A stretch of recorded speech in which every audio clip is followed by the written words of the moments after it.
Dans un projet, on a d'abord besoin de travailler sur ce qu'on appelle des ouvrages élémentaires, ça peut être des portes, des fenêtres, des planchers, des poteaux, des poutres.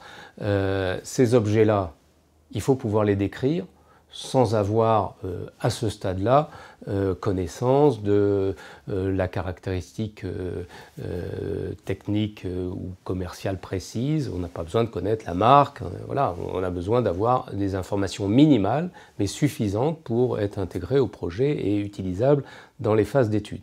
Donc ça, c'est ce qu'on appelle le format générique. Ce format générique, je plaide vraiment pour que on accélère maintenant le mouvement, on crée une espèce d'emballement national, que ça prenne vraiment rapidement en masse, qu'un peu partout on se mobilise. Et je suis très content d'avoir compris que, en tout cas du côté de la sphère du béton, les industriels du béton et la fibre en particulier relèvent le défi aujourd'hui, puisque c'est ce dont on m'a parlé.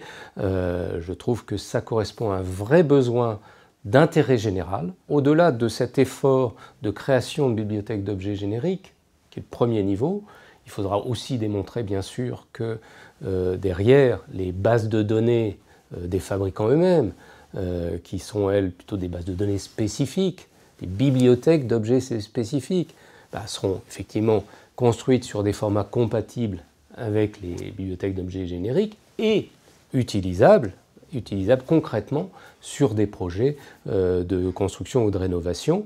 Et donc il y aura aussi un enjeu d'expérimentation, de démonstration de cette faisabilité que le plan de transition numérique est tout à fait prêt à soutenir.